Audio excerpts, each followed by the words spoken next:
ভারত এখন আর আগের মতো নয়। কাঁচা তেল রুপিতে কেনা থেকে শুরু করে রাশিয়ার সঙ্গে ডিজিটাল কারেন্সি নেটওয়ার্ক তৈরির উদ্যোগ, সবই ইঙ্গিত দিচ্ছে এক নতুন বৈশ্বিক অর্থনৈতিক বিপ্লবের।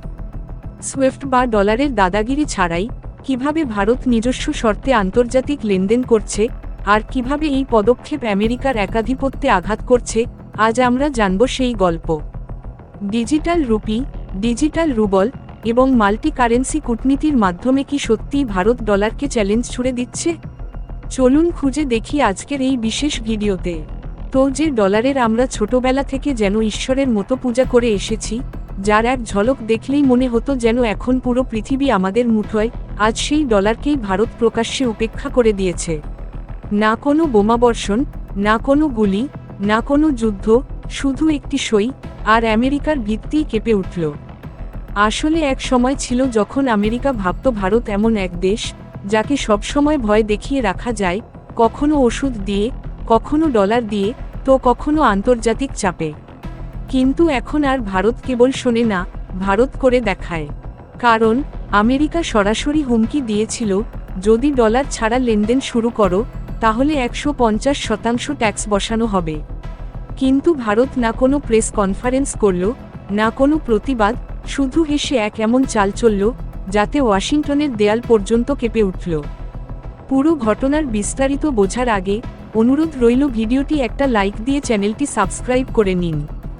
আপনার কাছে এটা 1 সেকেন্ডের ব্যাপার হলেও আমাদের জন্য অনেক বড় সাহায্য। আসলে যা ঘটেছে তা হলো, প্রধানমন্ত্রী মোদি মরিশাস পৌঁছালেন। সেখানে এক সমঝোতা হলো, এক সই হলো, আর তাতে পরিষ্কার লেখা ছিল, ভারত ও মরিশাস এখন থেকে আর ডলারে নয়, নিজেদের স্থানীয় মুদ্রায় বাণিজ্য করবে। না কোনো ডলার কনভার্সন, না আমেরিকার অনুমতি, না কোনো ওয়েস্টার্ন ব্যাংকের ক্লিয়ারিং, সরাসরি ভারতীয় রুপি এবং মরিশাসের লোকাল কারেন্সিতে ব্যবসা। মানে, এটা ছিল ভারতের এক শান্ত কিন্তু প্রচণ্ড জবাব, যা দেখে আমেরিকা চমকে উঠল।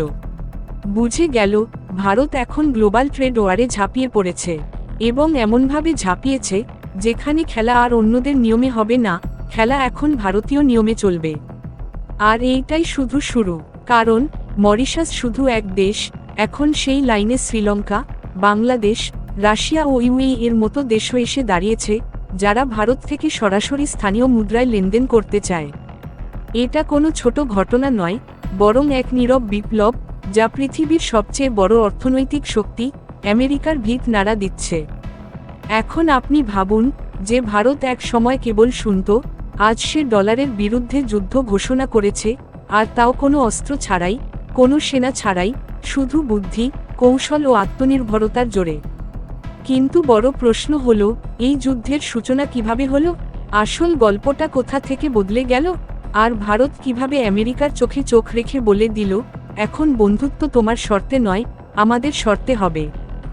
দেখুন, আমরা বলেছিলাম গল্পটা শুধু মরিশাস পর্যন্ত সীমাবদ্ধ নয়।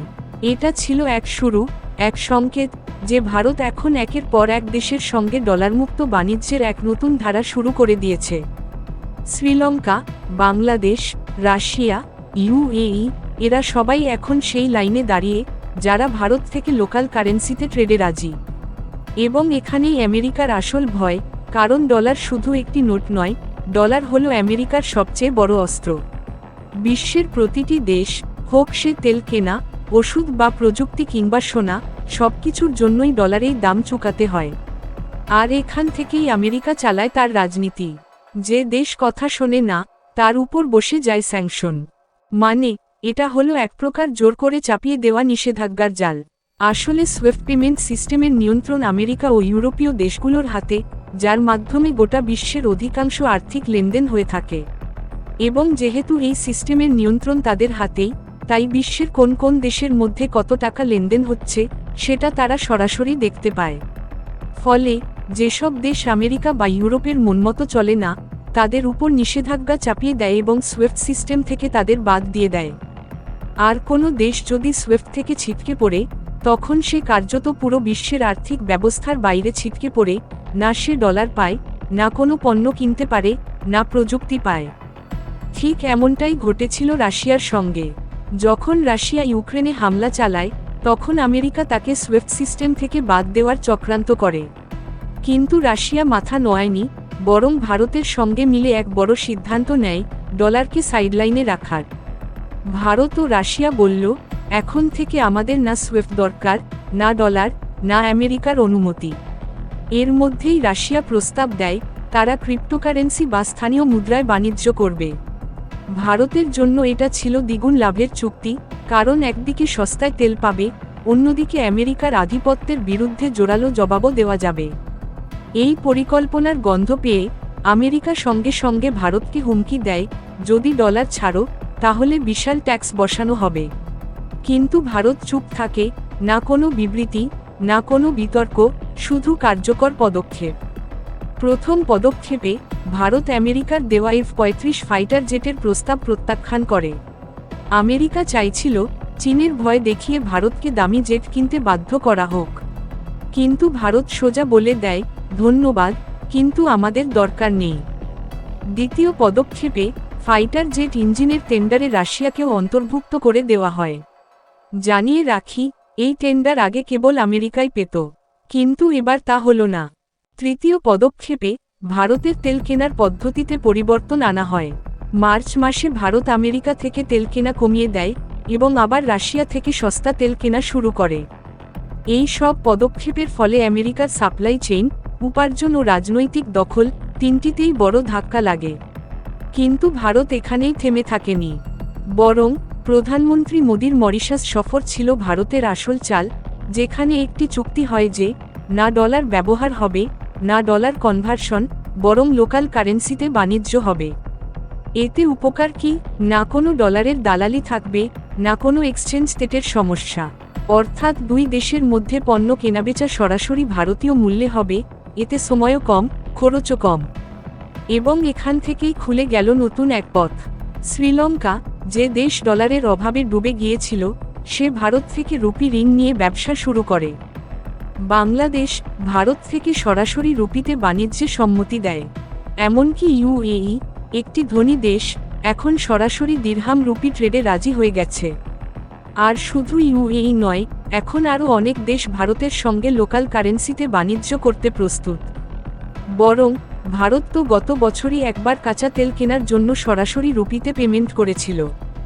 এমন অবস্থায় এখন এই দেশগুলোকে আর সুইফট পেমেন্ট সিস্টেমের উপর নির্ভর করতে হচ্ছে না, আর নাই বা দুই দেশের মধ্যে লেনদেন করতে ডলারের প্রয়োজন বা আমেরিকার মতো দেশের অনুমতির দরকার হচ্ছে।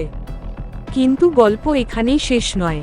এখন ভারত ও রাশিয়া মিলে আরও একটি বড় পদক্ষেপ নিতে চলেছে, যার নাম ক্রিপ্টো ট্রেডিং সিস্টেম ও ডিজিটাল কারেন্সি নেটওয়ার্ক। হ্যাঁ, রাশিয়া প্রস্তাব দিয়েছে যে তারা সিবিডিসি, অর্থাৎ সেন্ট্রাল ব্যাংক ডিজিটাল কারেন্সি এর মাধ্যমে লেনদেন করবে। ভারতের হাতে ইতিমধ্যেই রয়েছে ডিজিটাল রুপি, আর রাশিয়া এনেছে ডিজিটাল রুবল। এই অবস্থায় যদি দুই দেশ মিলে একটি ডিজিটাল নেটওয়ার্ক তৈরি করে ফেলে, তাহলে না আমেরিকা এটা ট্র্যাক করতে পারবে, না ব্লক করতে পারবে, আর নাই ডলারের প্রয়োজন হবে। অর্থাৎ এটাই আসল গেম চেঞ্জার। কারণ যেই মুহূর্তে ভারত এই ব্যবস্থা চালু করবে, ডলারের বিশ্বজুড়ে দাদাগিরি ভেঙে পড়তে শুরু করবে। এখন ভাবুন তো, যদি 10 থেকে 15টা দেশ ভারতের সঙ্গে লোকাল কারেন্সিতে বাণিজ্য শুরু করে দেয়, তাহলে ডলারের চাহিদা কমবে, আর সরবরাহ বাড়বে, যার ফলে ডলারের দাম পড়ে যাবে।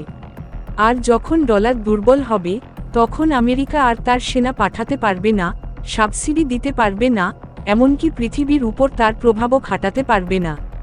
আর এইটাই আমেরিকার আসল ভয়। কারণ আমেরিকা জানে ভারত আর আগের মতো শিশু নেই।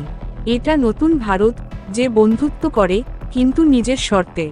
আর তার ফলাফলও সামনে এসেছে, না কোনো ভাষণ, না কোনো প্রতিবাদ, শুধু একটি সই, আর গোটা বিশ্ব বুঝে গেছে যে এখন ভারতের পররাষ্ট্রনীতি ভারতের নিজের মাথা থেকে আসছে।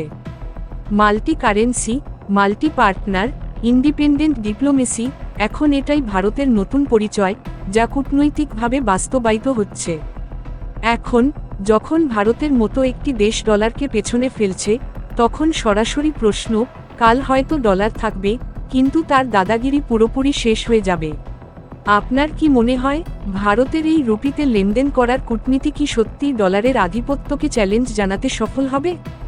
নিজের মতামত অবশ্যই কমেন্টে জানান। আর ভিডিওটি একটা লাইক দিয়ে বন্ধুদের সঙ্গে শেয়ার করুন, যাতে তারাও এই গুরুত্বপূর্ণ তথ্য জানতে পারে। এই রকম আরও জ্ঞানসম্মত ভিডিও পেতে চ্যানেলটি সাবস্ক্রাইব করুন এবং বেল আইকনটি অলে সেট করে দিন। জয় হিন্দ, জয় ভারত।